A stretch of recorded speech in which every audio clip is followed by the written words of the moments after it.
these superheroes reflect the world we live in. Everybody is unique and special. I think Eternals is the most epic movie that Marvel has done. And I really, really mean that. They're really gonna see a movie unlike any they've ever seen before. This is what the end of the world looks like. At least we have front row seats. You know what's never saved the planet? Your sarcasm. Hello, folks. It's Chapo coming at you. Friends, listeners, we've been talking for a long time on this show, or I have, about movie mindset. And in my opinion, movies have been going from strength to strength as they easily surpass both film, television, and words as, you know, the best and most wholesome and culturally productive form of art. After seeing Marvel's The Eternals this afternoon, I can safely say that movie mindset is going to the stars and beyond. To the moon! I see no reason why movies should die or they've never gone away. And the cinema is loudly announcing its return from maybe just a little bit of a nap. And it is in the form of a little guy I like to call Druig. I could not agree more. The kids are talking about Druig. They can't stop talking about Druig. Which one is that? He was the little Irish scallywag that controlled people's minds. I fucking love Barry Keoghan. I don't even care. Barry Keoghan could remake Howard the Duck, and I would be like, fuck yeah. And not only because he's my only celebrity doppelganger. Folks, it's the official Chapo Trap House, Marvel's The Eternals. It's me, The Eternal film. Matt, Amber, and Felix. Yes. So yeah, we all just saw The Eternals. It's the movie everyone's talking about. It's the movie everyone's going to be talking about come awards season. Absolutely. Because, I mean, like, I can think of at least 15 I smell categories. Oscars all over it. That They're going to have to make new categories. Best performance by a Kingo. Yeah. Best later in life skull shape by an actor. I was worried because I'm like, I don't know any of this, and I still can't remember any of their names because they're all sort of the same character. They're just wet-eyed. Oh, don't worry. Whatever. I'll help you through it. Yeah. But apparently no one is familiar with the lore anyway, so it's okay. I think I figured it out. So Ajax leads, Fatso does machines. Mm-hmm. Druig is cool but rude, and Kingo is a party dude. Absolutely. Yes. Yes. Kingo is important. He's the only Eternal who has a slave, and his slave is just a normal Indian guy. It's a huge part of the lore. And by the way, Kumail Nanjiani, Pakistani. So take what you will from that political subtext. Not Indian. So, I mean, you know, that's between them. We'll work it out. Is it an anti-Modi, anti-Hindu nationalism movie? That's what we need to get the bottom of. Well, the guy who is his valet might be Pakistan. I could have just like assumed he. I don't know. I look. There were some problems with the format in which I saw the movie. I will address it in my review. Okay. You know, Amber, it's like whether this movie is pro-Modi or anti-Modi, just sort of, I don't know, middle of the road on Erdogan. I need to marinate a little bit more on this movie. Yeah, but that's the thing. I need to soak in the denseness. The one thing I think we can say about this movie is that it is pro-human life. And by Yes. pro-human life, I mean at the expense of literally everything else in the galaxy. It's true. This is the liberal answer to Mormonism. This movie. Because instead of becoming a god, you in the afterlife you become the Apple Genius Bar.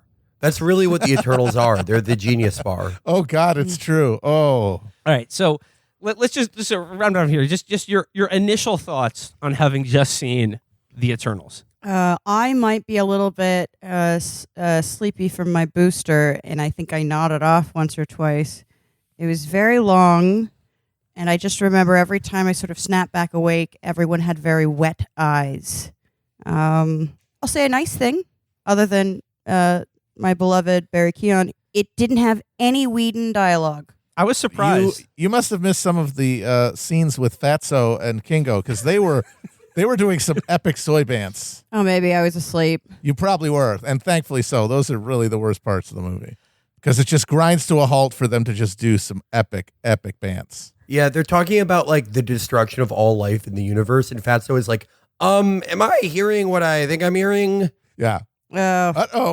The implication is that he's like fat gay Obama, right? Because he like No, he's like fat gay George Washington Carver, I guess. He's a scientist. He's an innovator. Yeah, but he's like a Chicago sweater guy, like I made a note, fat gay Obama, question mark. Yeah, but you text that to me every morning.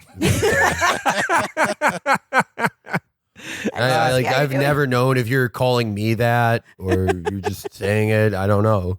Felix, your thoughts on Eternals? All right, this is I was inspired to write this after viewing the movie. Hold up. Is this the Eternals or the Ring?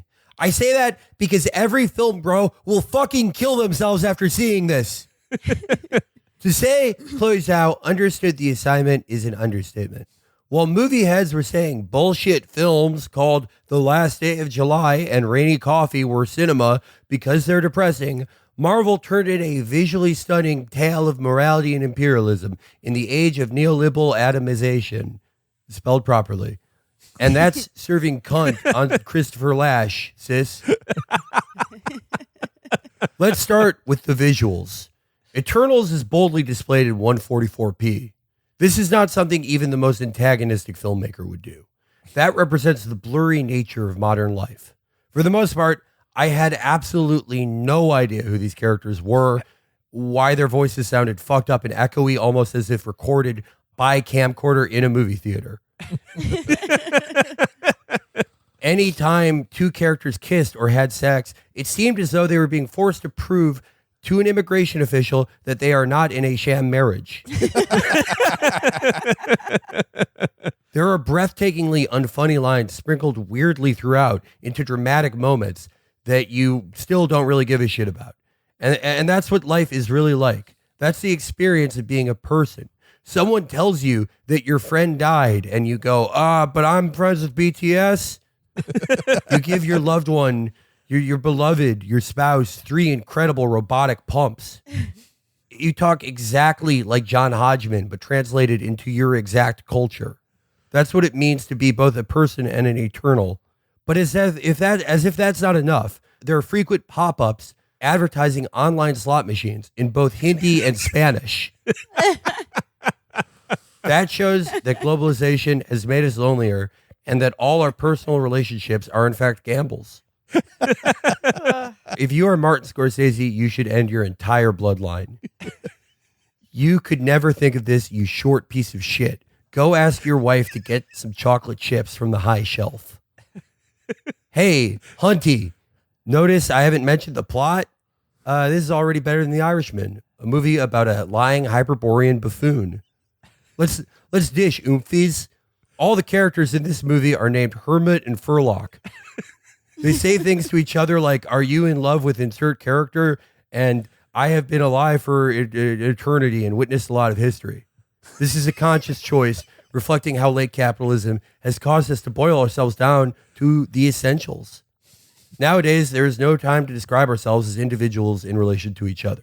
We just say the flattest, dullest possible thing to each other and then fight a Dreamcast asset in front of a green screen. This is not just a movie. This is a chronicle of modern life and also the reason Kumail Nanjiani will die in 10 years. Run, do not walk to 123movies.ru to see this masterpiece.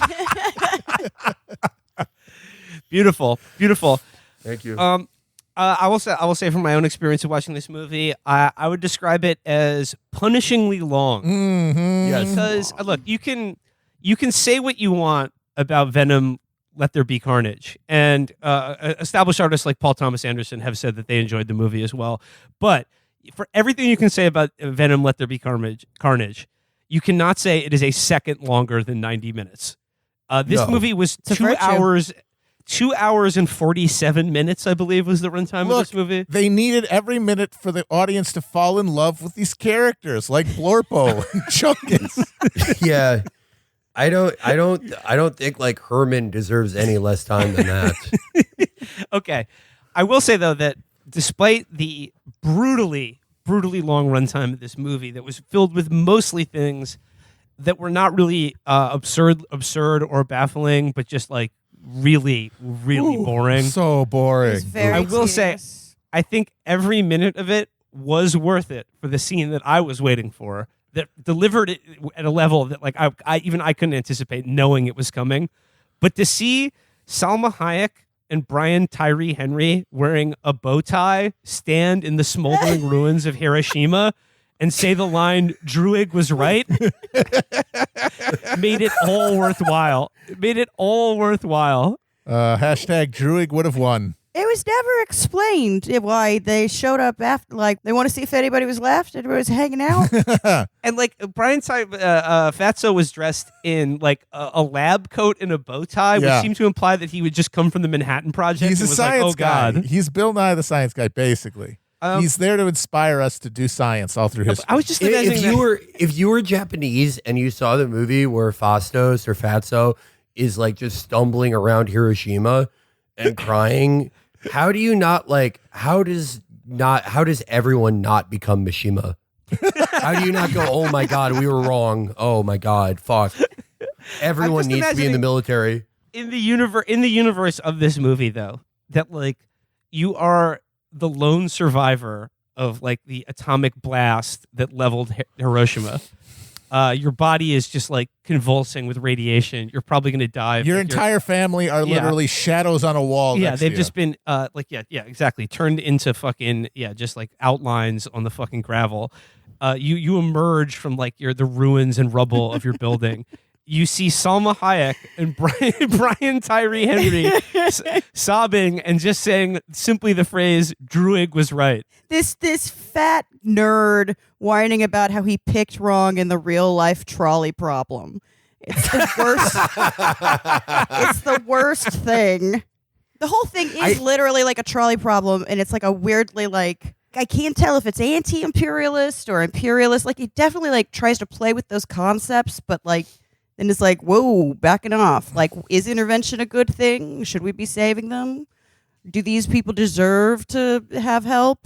That scene, like making a scene where he's just stumbling around in a bow tie, being like, "Oh, my bad," after unleashing, like that is a grosser, more vulgar display of dominance by the American Empire, by the Fourth Reich, than if the Nazis had won and made Madagascar a museum for extinct races. That is like the most insane act of like imperial dabbing I've ever seen. Hey, you know the worst thing that ever happened to your country? One of the worst things to ever happen to anyone? That's like a character development scene in our worst Marvel movie. I gotta say, I had that scene spoiled for me because it was noted by a number of critics. But one thing I didn't know was going to be in the movie was the internals looking on nonplussed as Cortez massacres the Aztecs. Speaking of like reenacting historic crimes of like the Imperium, it was literally like Lisa's fantasy of what to do with the money to improve the schools. It's like Genghis Khan hologram popping up and be like, Lisa, where I go, you'll go. I would say roughly 2/3 of it was like, oh, and also they were here, and you get to do a little ride along in, Samaria or fucking Babylonia. As it regards the Hiroshima scene, I think the movie does imply that Paperboy sharing the technology of the plow with ancient Babylon led directly several thousand years later to the splitting of the atom and the destruction of Hiroshima and Nagasaki by nuclear weapons. Yo, man, butterfly effect. Am I right? A much better film than this one. I'll say that much. Certainly a shorter one. Yeah. All right. So, shall we attempt to actually describe the plot of this movie? Because I don't think we're. It doesn't make any sense. We're giving. I don't think we're doing justice to a movie that I think, really does channel Terrence Malick, Ozu, Dresser. Kobayashi, is that a guy? Kurosawa, that's what I was thinking. Dryer. I said by the way, Dresser. what Matt just did was more offensive than the Hiroshima scene. Fred Dryer from Hunter? Absolutely. I felt notes of that. Matt's family will it's like offensive, but Matt's family was like fighting with the people who the bomb was dropped on. That's true. Okay, so this movie begins with one of the longest text scrolls I've ever seen in a movie. Wow! Like the very first the very opening frames of this movie is literally congratulations or sorry that happened to you. Not reading this shit. Well, apparently, what happened was there's these celestials, and they go out there and they create universes and worlds and life. But then the fucking deviants show up, who are creatures from space that start eating all the life that they create, fucking up their terrarium.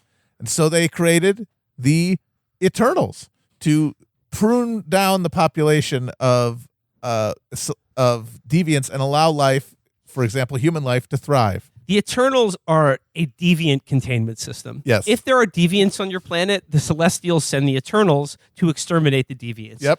And we see that in the opening of the movie. It's ancient Mesopotamia. There's a little boy and his father, and they're fishing with crude tools, and then a deviant emerges from the ocean. And I just like to take a moment here to talk about how frightening the deviants were. I worry about how profound the effect of seeing these monstrosities on the viewing public. I mean, people are very fragile right now, and I'm just a little worried that deviants are too scary for a film of this size to be released right now. Let me describe a deviant to you. A deviant is like, we saw a trailer for Clifford the Big Red Dog before this movie. A deviant is basically Clifford the Big Red Dog, but with like Laffy Taffy coming off of it. It's kind of a because they have sort of like an iridescence colors to them. It's so it's kind of like there's like purpley and like rich magentas that kind of look like a peacock's. I remember thinking it's like if Lisa Frank did The Predator. Well, very similar to Clifford the Big Red Dog. The deviants are abominations that need to be exterminated for human life to thrive and prosper on planet Earth. So the Eternals show up. They do some just like a really kick-ass action scene. I mean, I'd like to underscore again how dynamic, fluid, and real and sort of real life-like the action was in this movie. I felt like I was there on the gray beach under the overcast sky, watching Kingo do finger guns at some sort of radioactive hamster. I was so moved by this rendition of Beast Wars that I will be seeking experimental Molly treatments for my PTSD. I will say in the whole intro kind of to your powers thing, it was not immediately clear to me, and again, I'm groggy from the booster, but it was not immediately clear to me what everyone's power, they didn't do a very good job of, Okay. earth, No. wind, Amber. fire, water. I couldn't figure out what does Selma Hayek do? She's a healer. She can heal herself and others, and she's also their leader. You are right that Just like Mercy on Overwatch, right? the Eternals are like the lamest version of Captain Planet and the Planeteers. Yeah. Oh, so let's break Kingo's down here. You've got Ajax. Selma Hayek is a healer. Mhm. Kingo, finger lasers. Pew pew. Yeah. Fatso, he can do the hands from He does Minority machines. Report. He's Donatello. He does the hands from Minority Report to build things. Yeah. And then he can use them as machines against his enemies. Then you've got Sprite. Sprite uses the power of illusion to appear as a 12-year-old girl despite being 3 million years old. And she can't easily fix that. But speaking of deviants, I was made really. I've decided I'm against having a child play an adult in a child's body. It just felt weird, right? It was weird, right? Well, I mean, it's just it seemed an odd choice, but you think, the Celestials that made them wanted them to have the full spectrum of human experience, including appearing as a 12-year-old despite being 10 million years old. I guess that's also why one of them is deaf. Yeah, just to give him a different experience. Just throw a curveball at him. Yeah, so that they know what to be differently abled is like. That's I liked her too. Makari, she runs very fast. That's her power. Which I thought was cool because it's a concrete, tangible power that I'm like, okay, her thing is that she's fast. Being very fast, very cool power. Cool power, I like it. I thought it was even more impressive that she was so fast, considering that she cannot listen to music while she runs. Okay, then we got Icarus, played by Rob Stark. His power is he can fly and shoot laser beams from his eyes. Yeah. Then Which is better somehow, or worse, or I guess equal to shooting them out of your fingers. I guess that just means he's objectively better than Kingo. Yeah. They're really cheating, with he can do this and another thing. No one has any weaknesses either. Normally there's some kind of, where's the kryptonite? Well, Makari has one. Oh, the deaf one? It's not really a weakness. It never comes into play. She could. That's what they even pointed out. She's like, I can sense vibrations. Very true. Okay, let's. There's also Athena, and what I think is actually probably the most embarrassing and insane performance in this movie. Oh, Angelina God. Jolie seemed bored out of her mind playing the goddess of war, Athena, warrior princess. I think we Yeah. found her power. She can still find opanas. There's someone with a weakness, though. That's someone with a weakness. Oh, you're right. She's mentally ill. Yes. Oh, I was going to say that. I was going to say that she can't move her face, but yeah, that too. Actually, someone did no, ask what? me, and they're like, "Has she gone full, Nicole Kidman?" And I'm like, "Actually, no. She looks frozen, but not tight. So she just doesn't move her face. But that's fine because most of the acting in this movie is just having wet eyes." Someone did something terrible to Athena. They shot some sort of immobilizing serum into her forehead. And now she's really sad, and she's like dressed like a woman that sells turquoise in Sedona. Like, Then the Gilgamesh, his power is he has sort of like he manifests sort of golden boxing gloves. He also cool, liked him too. He's a Korean Elvis impersonator.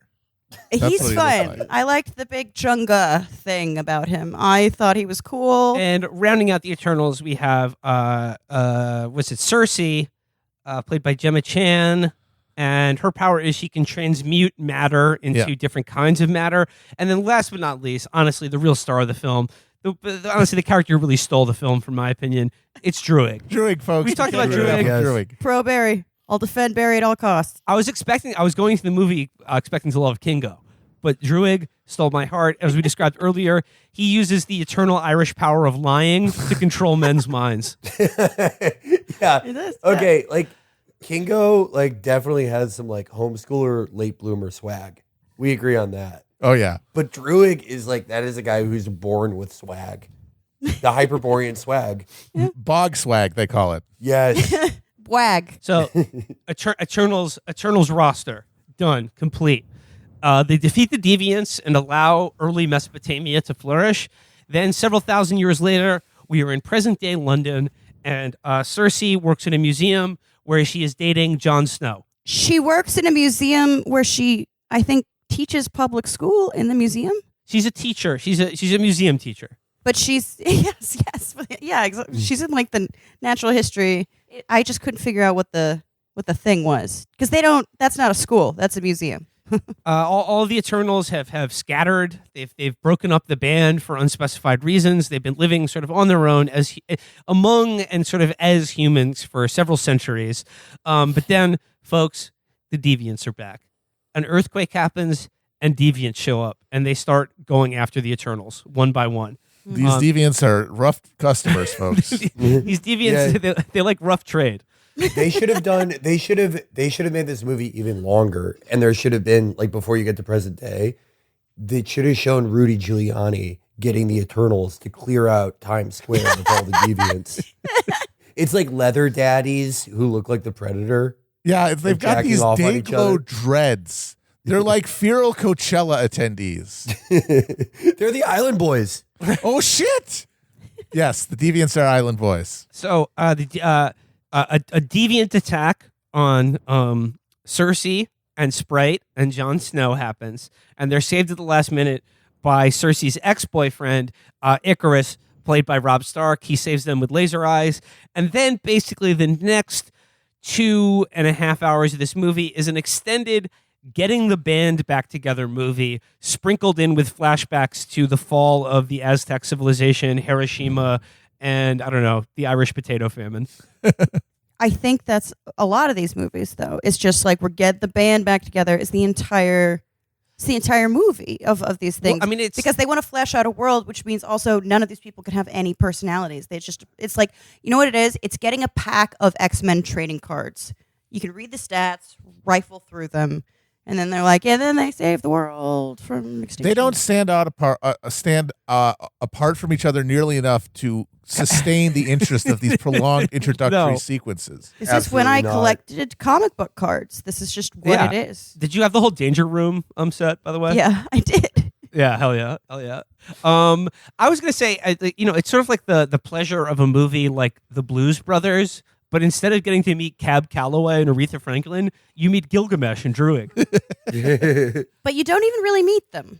There's not much to meet. There's not like a lot of character revealing anything. I mean, I'm not saying this has to be the most character revealing thing, and I think that's probably why Whedon speak is leaned on a lot, because they're like, well, we can give this person like attributes and a personality and a backstory, or we can give them like a soy internet inflected thing, so people are like, I recognize that person.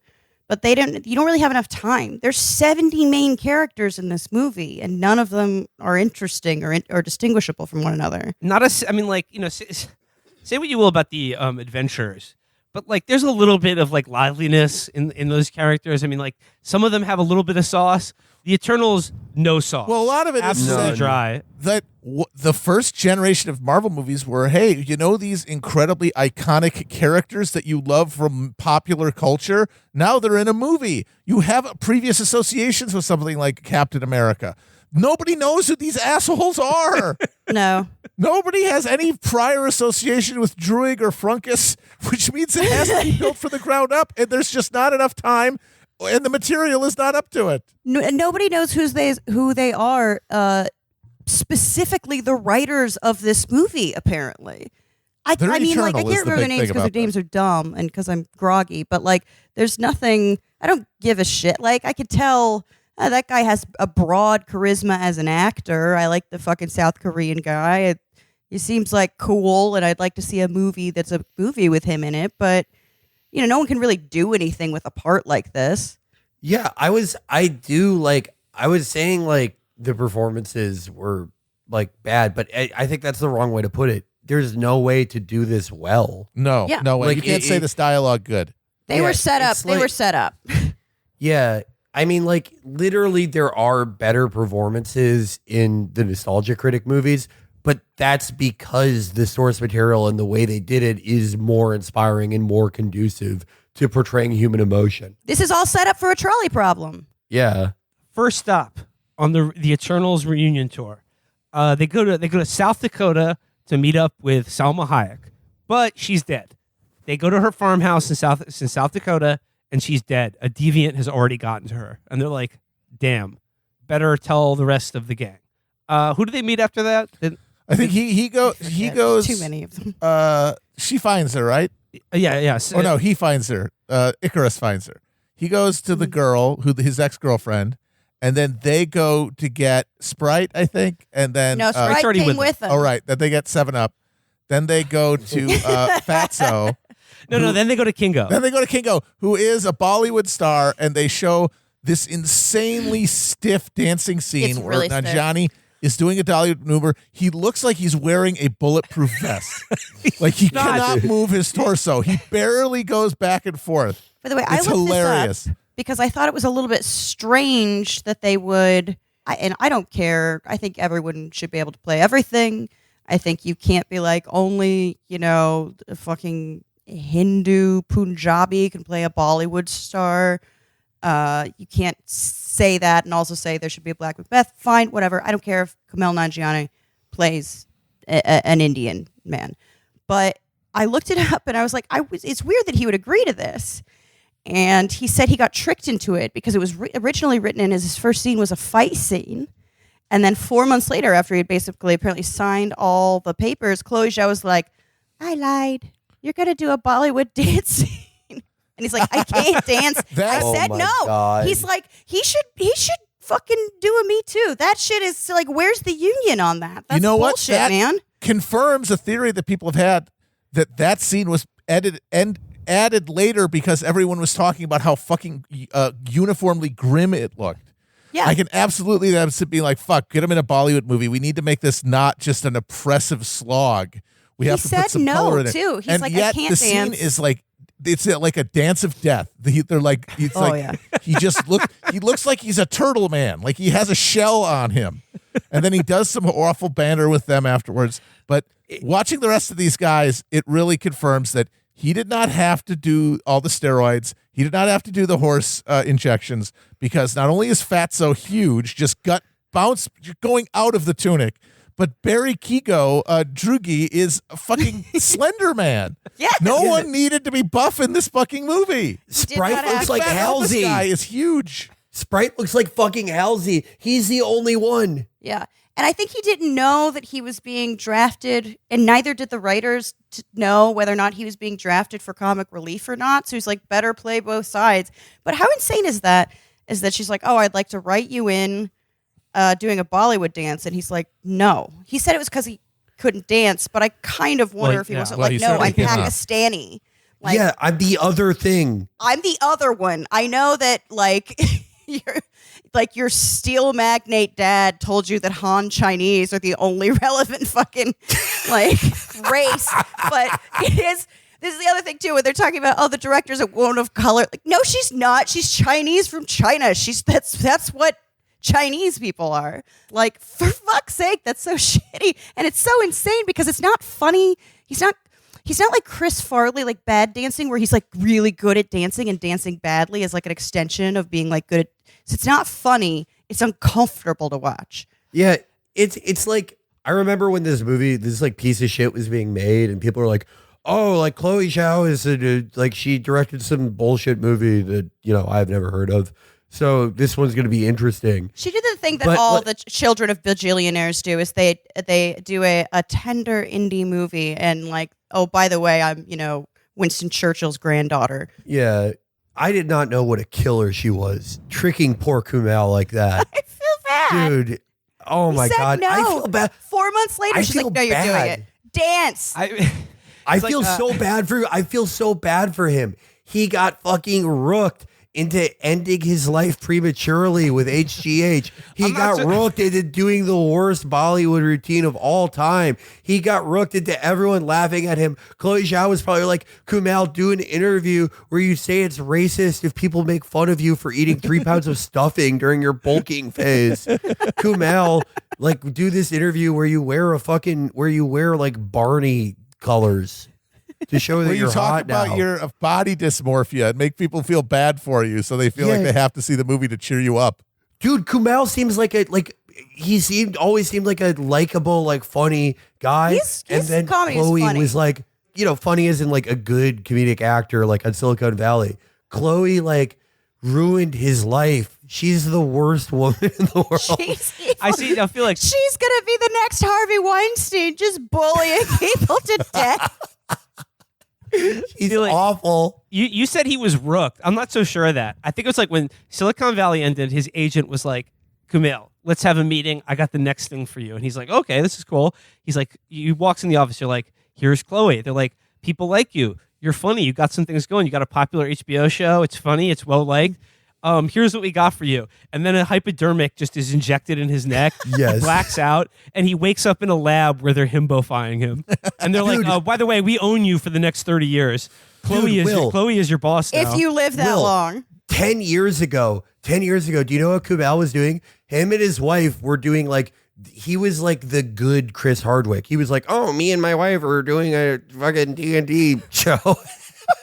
Me and my wife are doing a show where we review iHome products. Like, and look at the monster Chloe Zhao tricked him into becoming. I hate her. She's so fucking evil. She is. She replaced his blood with synthol and fucking, it's horrifying. He goes into his agent's office to like to meet Chloe, and like he goes out to shake her hand, and then she just has a Gom Jabbar at his neck. he's like, if you don't become Kingo, you die. I don't know what's going on. Many men have tried to be Kingo. They tried and died. Kingo is the result of a 1,000-generation breeding program. I have little funny parts on Portlandia. I have a joke about heroin. It's really good. Please don't hurt me. And they're like, you're Indian now. You're fucking Indian. They told him he's Indian. They told him, like, go to your parents and say that you're Indian. Wow, damn, Chloe, you are a killer. Killer Chloe. Fuck. So we meet Kingo, and he's a Bollywood star. But also, importantly, Felix alluded to this earlier, we meet Kingo's manservant, who's been with him since he was a child, they say in the movie. He's been serving Kingo since he was a child. That is Chloe Zhao's real slave that she like loaned to the production. He keeps referring to him as his valet. From Mumbai, they take Kingo's private jet to Australia, where they meet the next two Eternals, Gilgamesh and Thena. Who has had her brain wiped because she got She went insane. she got what do Right. they call it? Oh god damn it. Like worry wart or something. Sad weary. No, sad weary. Mad weary. Mad weary. Yes, Mad she's weary. mad weary. Yo, I'm mad weary. Thena's I'm mad weary right now. And this is in an earlier flashback where they supervised the destruction of the Aztec Empire.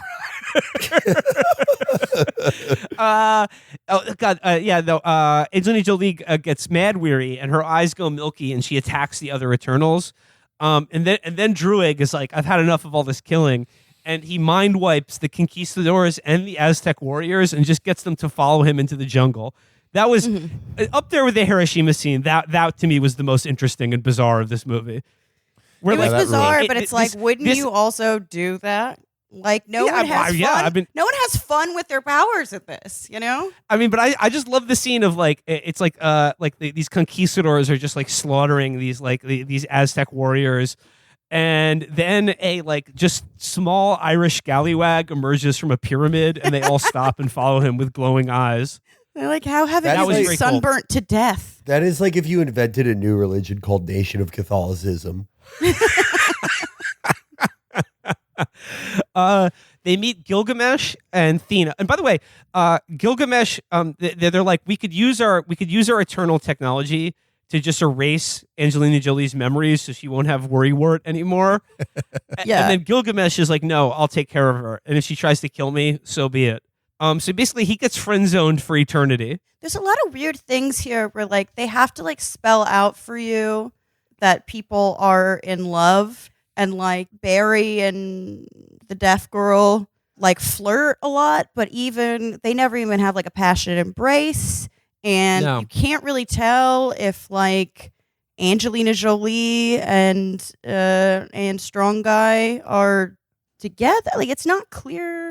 Are they just buddies? One thing that is clear, though, is Cersei and Icarus are together because they are featured in the widely touted first sex scene in a Marvel movie. Oh baby. And You I gotta know say, my bow tie was spinning. I gotta say, I was a little taken aback that this sex scene did feature a mild face-to-face pumping. There was a pump. There was a pump or two. Yeah, I was yeah. shocked by the thrust. I think I was awake for this, and I remember thinking, did I microdose off and then pop up because it was a very abrupt thing? But I think they just went from like, we're married, now we fucking on the beach. And it was like it's a very harsh cut. I didn't feel, where's the foreplay? That's all I'm asking, Marvel. Yeah, they were like on the beach, and then boom, they were on the ground, and then bump, bump, bump, done. 3 pump chump. That's Icarus, baby. I mean, That's what, it was what life's like sometimes. Amber, I mean, each cut was like a century. They spent nearly a half millennia of foreplay and frottage. That's true. They love to do lapsed time, and here we are with Christopher Columbus or whatever bullshit. But then any intimate moment you would need to have like any interest in these people, these eternal people whatsoever, they don't give you any time for that. They're just like, look, they're banging. So yeah, Icarus and Cersei, prior relationship. They love each other. They do face-to-face pumps. Then Gilgamesh and Angelina Jolie, perhaps not doing face-to-face pumps, but they love each Never other. know. They love each other, and he's taking care of her in her state of mad weary. Yeah. And then at this point in the movie, Cerise has been chosen by Ajak, who's dead, to be the prime eternal. And that happens when a small orb comes out of her chest Yes. and is transferred to Cersei's chest. And she meets the Iron Giant who Yeah. created the Okay, universe. but with the He's so orb, He's very big. with the big man. orb, it gives Cerise the ability to dial into the Zoom conference call with the Celestial, who is their creator, who is known as Hashem. Yes, I It's kept not- seeing. Basically, yes. I literally heard it twice as Hashem. Like I was Yeah. like, "Is this a Jewish movie?" I don't It's know. not. It's not Hashem, but I forget what it is. It sounds exactly like Hashem. It is, though. in all meaningful senses, Hashem. So she like dials into the conference call, and the Celestial Hashem is just like, "Hey, how's it been going?" got rid of those deviants. Oh, the deviants are back. Well, don't worry about that shit because we're getting ready to harvest this planet so we can birth another celestial. And at this point in the movie, they realize that they were not, in fact, humanity's protectors. They were there to just basically population max the planet until there was enough sentient life for the fetus inside the core of the planet to be birthed. Yeah, they're and like consume gardeners. the planet. Yeah. Humanity's serf field hands. Like they were managing the battery farm for much bigger creatures. Yes, and in the Celestials, in their moral universe, it's like, look, they are all, the entire universe is just exchanges of energy and things coming into and out of being and creation and destruction. And yes, to like harvest a planet of several billion people to birth one celestial seems rather harsh. But were it not for the Celestials, no life would exist anywhere in the universe. They take the energy to create new stars that will one day become new solar systems, galaxies, et cetera, and billions and billions and billions and billions of more other sentient life will be allowed to exist for the low price of one planet Earth and human civilization. Did they ever say why they don't just like, oh, it seems like, killing billions of things for one big thing? That seems kind of a dumb trolley problem. And maybe we'll just hang out with the guys we have, and that'll be fine. Did they ever say why they? Well, no, because it's birthing. It's going to destroy like Earth. The process of it's going to happen right now. Yeah, it's like within 7 days, the new celestial is going to be born, and all life on Earth will be extinguished. Yeah, so you'd only have 7 days to hang out. Right. No, I understand that part. But why don't the Celestials just stop having babies? Because the universe has got to keep going, baby. Yeah. It's sustained through cycles of growth and decay. Amber, are you familiar with Jungian psychoanalysis? I'm just saying it's never really explained why this is the way they have to do things. Well, no, they don't. They don't explain why they don't explain why this movie has to exist. Honestly, yeah, this movie does not justify anything.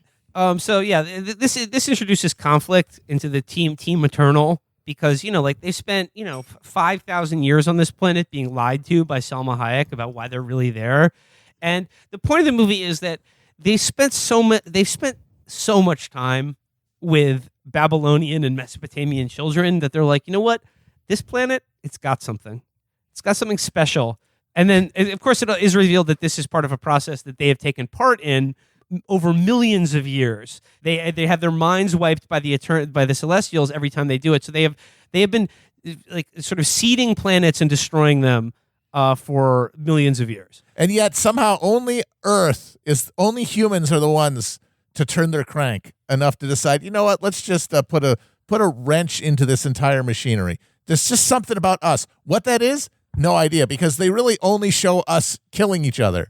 That's it. And like her bantering with Kit Harington. Like they are showing no work that humans are uniquely redeemable or necessary in the universe. But one other detail in this grand revelation, which also made me wish I was watching Dark City instead. They also learned that all of their memories of home were completely fake. So they were made in a factory. Exactly. Downtown. Yeah, the Eternals are not like they've been sort of engineered to have sentience, but they are essentially robots that are sent to exterminate planets first of deviants and then of all intelligent life, to just as sort of to midwife the birth of new Celestials. They have to. Then the Celestials created animal the deviants. husbandry.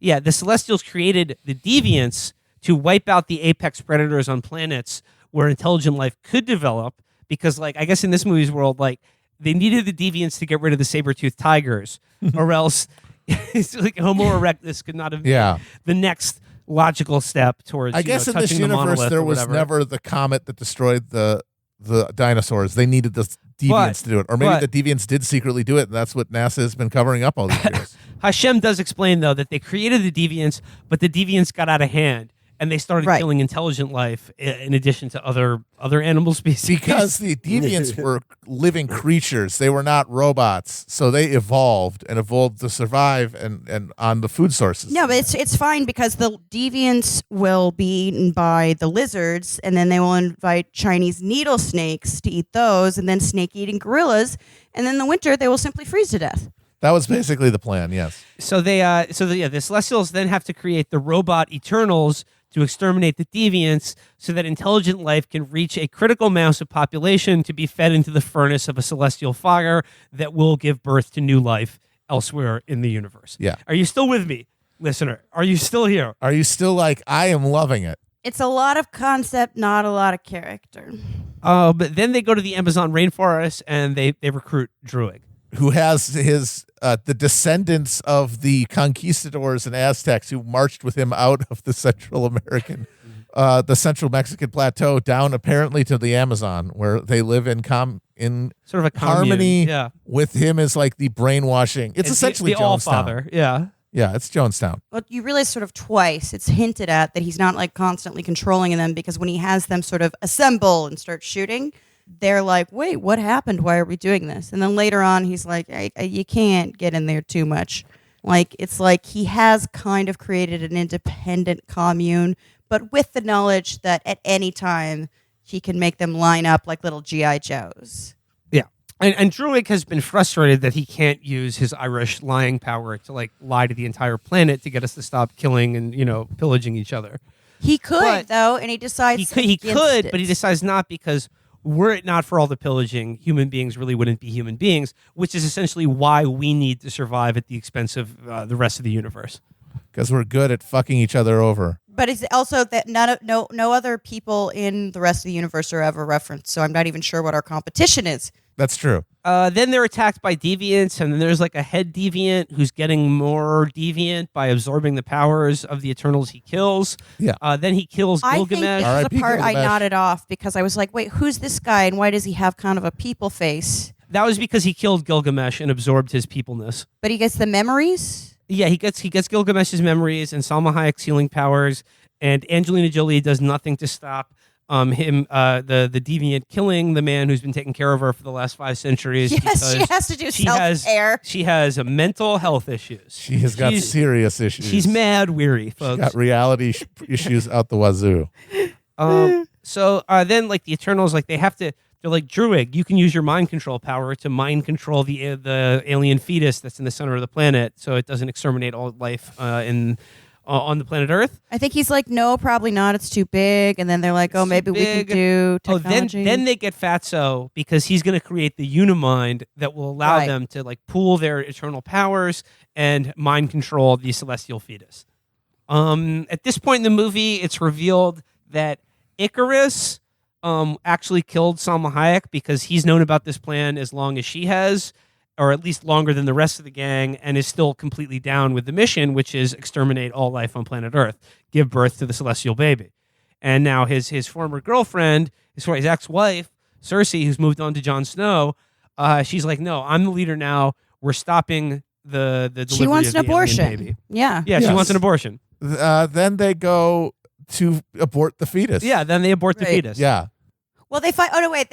So they go find the ship where the even less developed than any other of the internals, the deaf girl is, even though she's cute and fun and she get more screen time. And then they stand around outside in the desert like it's a watch commercial. Like there's a point at which Icarus is standing like with an angle of the sun, and it's just like this is an ad for Rolex and FT's How to Spend It. It's really weird cinematography. It feels very much like a luxury goods commercial. Before Icarus kills Salma Hayek, he reveals to her that deviants have come back because they've been frozen in Glaciers melted. in melting glaciers, but crucially, the glaciers are not melting due to humans putting carbon into the atmosphere. They're melting because the alien fetus is warming up and getting ready to be born. She's heating up. This is a low-key climate change denial. Movie climate change denial, bad. but Abortion, it is very abortion, pro-abortion, Yeah. very Pro-abortion. good. Check Very- mark. Yeah. This is a heterodox film. It should Yeah. teach at the University of Austin. Then they have okay, wait, no, we need to talk about actually I think kind of the most incredible part about this movie is right before the big final conflict between Icarus, the celestial baby, and the fucking I don't know, the deviant that's now looks like a person Yeah. and got tentacles and shit. I don't know. I'm it's very hard to recite the plot of this movie. Right before the big fight, Kingo just pieces out. Yeah, Kingo just says, "I'm out, guys." So so I kept trying to look up if he got like injured on set or something, because he like disappeared for a pretty pivotal. I mean, did he have to? Was his body rejecting whatever it is in his jaw now? Like what? It was an amazing choice because it is literally due to him saying, because at this point you've got him. The Eternals are broken up into sides. The Icarus and Sprite, who loves him even though she can't seek him because Oh yeah, she's we missed eternally that 13. part. She's horny, are but going off to midwife the baby. The internals are still together in the temple, and they're all on the side of we're going to go fight him and we're going to go kill this space baby. And then Kingo says, "Guys, he made some good points. At the end of the day, I don't really care enough either way." I think he's a by the way- conscientious objector in World War II. By the way, Kingo is saying, I think Icarus is right, Yeah. and humanity should be exterminated, but I don't really want to fight you to prevent it Yep, one way or exactly. the other. And he's saying this in front of his manservant, Yeah. who is a human, presumably with a family. Yep. Who and the human is just like I'm. Oh, by the way, oh yeah, I forgot. He's like, go back home to your family. He says this to the manservant. He's like, because the world is going to end earlier on, and he's like, where else am I going to be? And it's like, I don't know, with anyone other than like. These boring assholes. These incredibly boring assholes. Oh shit, we forgot to say that one of the, I hesitate to call it devices, but one of the sort of like, how do we give any kind of interesting lens to this story they use is that Kumail's has his valet doing a documentary on them randomly. And Yeah. it's like, that is I think an attempt to interject humor, but it doesn't make any sense and it's terrible. But you do get kind of, oh, there's this guy who's like, he's excited to be there. He's the stand-in for the audience, because I was Yeah. excited to be there. And Kingo is Yeah. just like straight to him, "You're fucked." yeah, And sorry, I don't dude. really give a shit. yeah. I'm going back to my mansion and I'll pet all my pet tigers. I'm 10 million years old. I don't give a shit about you. I think it's just weird that like Kingo was such a big part of the marketing of this movie. Didn't get enough Yeah. Kingo. And it takes about an hour of the movie to give you Kingo. And then Kingo completely departs from like the climax of the movie. Peace. He is not seen at all. I thought maybe he got hurt, and I was like Googling. I'm like, did something happen where they had to like shoot without him? It was a really strange, especially because his power broadly looks cool in CGI. Shooting shit from your fingers like looks fun and dynamic. And then when Fatso fights Icarus at the end, essentially his power is also shooting stuff, but out of his wrists, out Yeah. of, like rings on his wrist. Yeah, they're mechanical, but it's the exact same power as Kingo, which is probably why they figured we don't need both of these assholes. And then I think essentially the Celestial is going to be born out of a volcano, and it's like, you know, a giant monolithic hand begins to emerge from the Earth's surface. And by the way, the last 20 minutes of this movie or so takes place on a beach, where at the end there's like this like aborted body of a Celestial that's like a new mountain coming out of the ocean, ripped off 1000% from End of Evangelion. And in fact, the entire concept of what the Celestials are doing is basically the Human Instrumentality Project, but their bitch ass employees just like fuck them over at the end and don't get to fucking incinerate the planet or turn us all I into will. goo. Here is one key difference between this movie and Evangelion. Evangelion could never inspire me to just sort of walk around my room for the last 45 minutes of the movie and not know what happened, because it was physically impossible for me to pay attention. All the Vivans in the world could not make me grasp the last 45 minutes of the plot just by viewing it. It would necessitate Wikipedia. This is probably the movie that my brain wanted to understand the least and my heart desired to the least. I mean, I think like there's a reason why you had to read Medium would rate this an 18-minute read, fucking down Yeah. scroll of introducing you, where they're like, in order to catch you up on this really arcane world, which we obviously can't fit into a movie and also fit in characters already, we're going to like kind of shoehorn it in with an introduction that says, okay, just catching you up. And it's like, maybe you should have made a TV show, or you know what? Maybe don't do this. Maybe just don't do this at all. And yeah, I think so. They abort the celestial fetus, which is now half of it like stuck in the side of the planet, which I thought was, it's kind of cool. But it's a visual that is 1000% jacked from End of Evangelion. Just watch that movie. Okay, but I will say, when there is a showdown sort of between Cersei and Sprite, Pixie, Tinkerbell, what the fuck? Yeah. Like, there is actually a really gratifying moment when Barry just hits her in the skull with a rock. When I'm like, finally some action that I can connect to in this movie. He uses the Irish superpower of braining someone with a brick while their back is turned. Yes. That's the true superpower. I Controlling learned this minds. one when I was in Boston in the 1970s. And then like he was moved to interfere with human affairs when he saw busing. Yep. So then like the planet is saved. Cersei gets back together with Jon Snow, who sort of also kind of reveals at the end of the movie that he's also a superhero, but like they're saving that for the next movie. Then another giant celestial, another Iron Giant shows up and teleports away Cersei and a couple of the other Eternals, and they're like, we're putting you in timeout for not exterminating this planet. But some of the other Eternals, including the fast one, Angelina Jolie and Druig, are in their spaceship, and they're hanging out, and they're fine. And then they're saved for a post-credit sequence where Harry Styles is introduced as Eros, Thanos' brother. Yes. Not kidding about that. And Sprite gets to be a real girl. Yeah. Oh, right. They let her die. Right, I forgot. Yeah. Because she wants I'm excited for it. But they really tacked that on at the end. They were like, finally, you can grow up and have the normal experiences of an adult. Perhaps you'd be interested in this organization called Prosteria. Eros is going to destroy the universe in the second movie by having the world's most annoying feud with Billy Porter. This is probably like the most cynical, like big budget movie like this ever made. But I am inspired. I think I can one up it. It has inspired me to come up with my own idea. I actually came up with this with the E1 boys in Chicago yesterday. Would you guys like to hear my spiritual successor to Obviously. the Eternals? More than anything in the world. Okay, it's called Pixar Presents Sodas.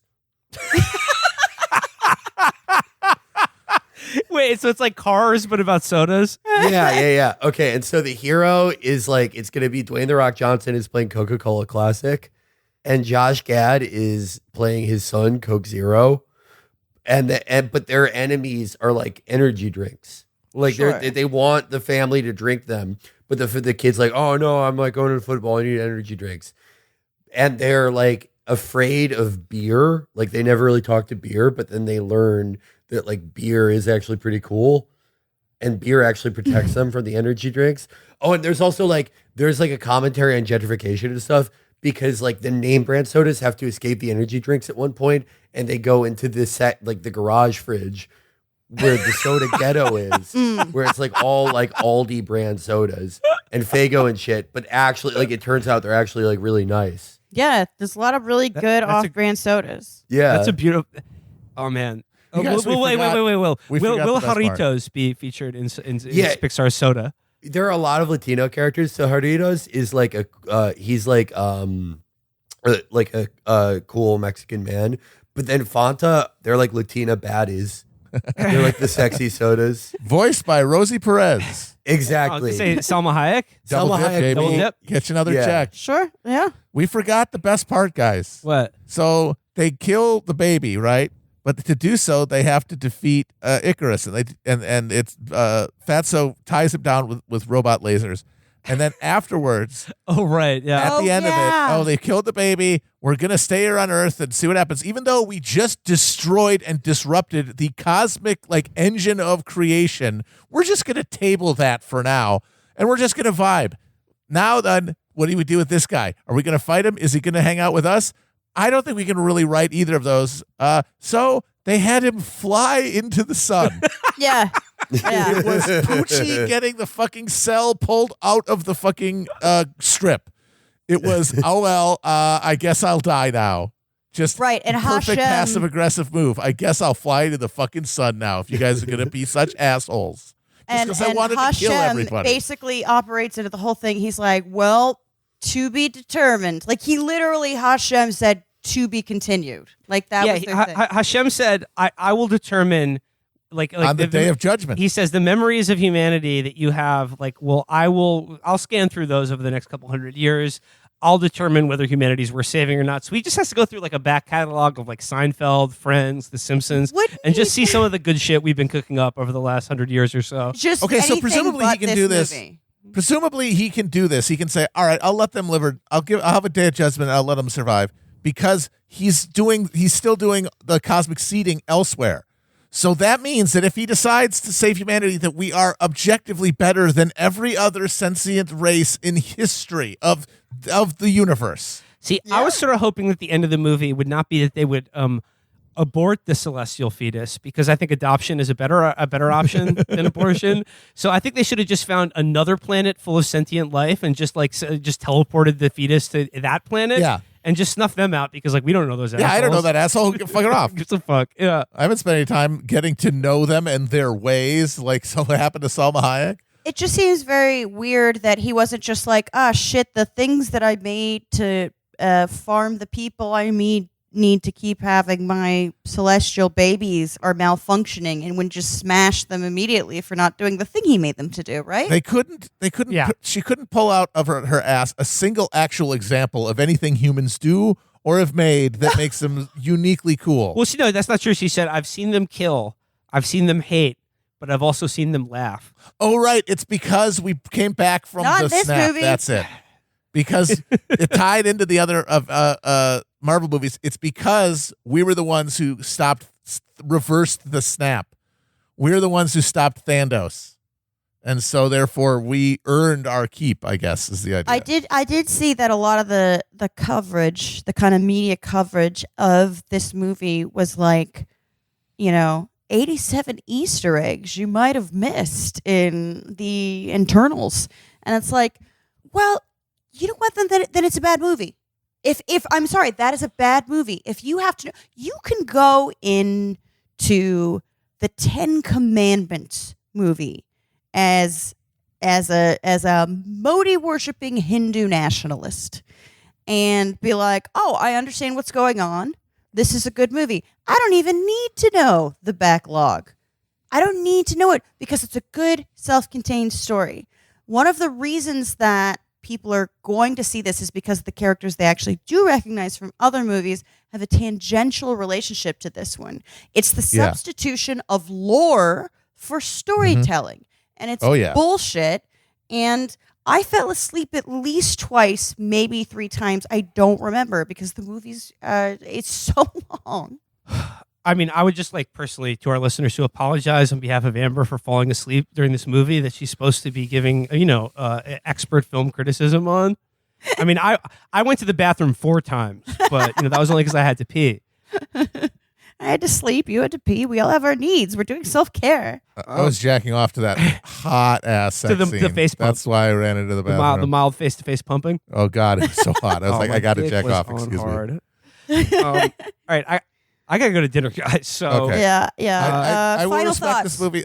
Last words for me. It's a deeply Gnostic text because we understand. It's commonly understood that superheroes are modern versions, modern pop culture versions of our ancient gods. Right. What this movie proposes is that the inspiration for our ancient gods was superheroes. Well, who created superheroes? Fucking Marvel. Who owns them? Disney. We are literally, we are the slaves of a capitalist demiurge. And, of which the Eternals are archons. Exactly, yes. They are demonic archons. And Final the thoughts. deviants are the ones who are actually trying to save us from this hell universe. Final thoughts, Felix? I mean, what can I say? Whose favorite comic book is this like who was Nobody loving the Eternals? Zero No people. one. Yeah, this is Stan Lee's worst work, and it is No, it was understood as that. Like nobody liked it at the time. Yeah. It's not. Yeah. It's not even like a deep cut. It's not the Silmarillion for Stan Lee. It's just he's like, I don't know. I was doing a lot of Kirby. cocaine at the time. Like, I would say the worst one of these movies. it's really. I haven't watched. Yeah, as many it's of an them extra as level. Matt. They've found a hole in the bottom of the bucket, and they're Yes. digging for the center of the earth. I just want to give my brief final thoughts. Watch Chernobyl. Watch Dunkirk. Watch The Killing of a Sacred Deer. Watch The Green Knight. Barry Keoghan. Don't judge him by this movie. My final thought on this movie is that it should be illegal to make any movie longer than 90 minutes, barring express approval of Will Menaker. Yeah, you can get an exemption if you're a Tarantino, if you're a Scorsese, but other than that, I'm sorry, 90 or bust. Get the fuck out of here. Or just a moratorium for the next 5 years. No one can make one, and then we'll slowly introduce. You can add 10 minutes after that, and 10 minutes after that, and it's an incremental. You get more permissions, the better your behavior is. I got an idea. How about no more movies at all? We've lost our movie making privilege. Maybe I feel you. Maybe after a few years we can realize what we've done and we can try again. But for now, maybe no more movies. Moratoriums, it's good. Yeah, just sit in the corner for a while, think It's about sort of what you like did. Like a debt jubilee, but for movies. Yeah. Just Yeah. wipe the board clear. Come on. All right. Which well, just someone stop Chloe Zhao. She's a monster. she must be She's stopped. an evil woman. She's a bad, evil woman. Well, All right. that was Marvel's The Eternals, and I have to say a good Kingo to all of you.